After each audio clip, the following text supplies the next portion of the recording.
Benedict, anong oras magbubukas ng gate at gaano karami ang itinaas na tubig ng Magat Dam?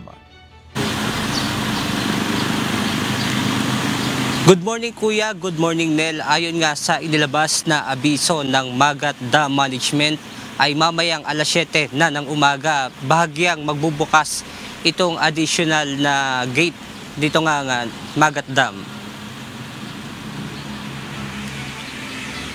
Batay sa tala ng National Irrigation Administration, Magat River Integrated Irrigation System o NIA Mariis, umabot na sa 6,980 cubic meters per second ang inflow o ang pumapasok na tubig sa dam. Kaya naman kinakailangan na magdagdag pa ng pagbubukas ng spillway gate sa naturang dam.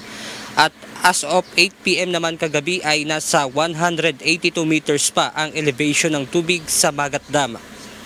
Batay naman sa ulat ng Isabela Provincial Disaster Risk Reduction and Management Council, may ilang kalsada ang pansamantalang sarado sa publiko. As of 1 AM kaninang madaling araw, sarado sa publiko ang Villaverde Road to Bagabag sa Barangay Poblacion, Santa Fe at ang kalsada sa Kakilingan sa bayan naman ng Cordon Isabela. Pansamantala rin sarado sa publiko ang Pangasinan Road sa Nueva Vizcaya na isa sa mga daanan na mga pupunta rito sa lalawigan ng Isabela.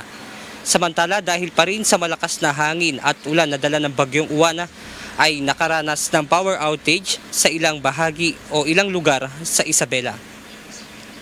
Nel, dahil nga malayo na ang sentro nitong bagyong Uwan ay sa ngayon ay wala na tayong nararanasang malakas na ulan at hangin. At ang ilang mga bayan naman dito ay nasa ilalim naman ng signal number 3 at signal number 2. At yan muna ang ating update mula rito sa Cauayan City, Isabela. Balik sa inyo dyan, Nel. Benedict, noong nakarang araw pa kayo nandyan sa norte, particular dyan sa Isabela.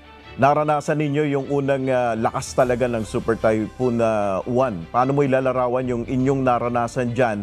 At paano ba naging aksyon ng local government para ilikas agad yung ating mga kababayan?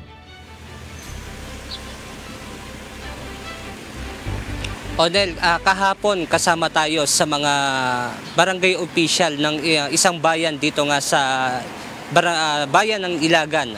At maaga pa lamang ay nagpapatupad na sila ng preemptive at doon nga may nadatnan din tayo na stroke patient na kinontak na niya yung barangay para nga ilikas na siya dahil nga kapag inabutan naman sila ng pagtaas nitong Cagayan River ay magiging pahirapan naman yung paglikas sa kanya. At kung ilalarawan naman natin yung lakas ay bahagya lamang na medyo katamtaman na lakas din ang naranasan natin na umabot lamang sa 3 oras at bandang alas 12 kanina ng madaling araw ay unti-unti rin naman itong humina, Nel.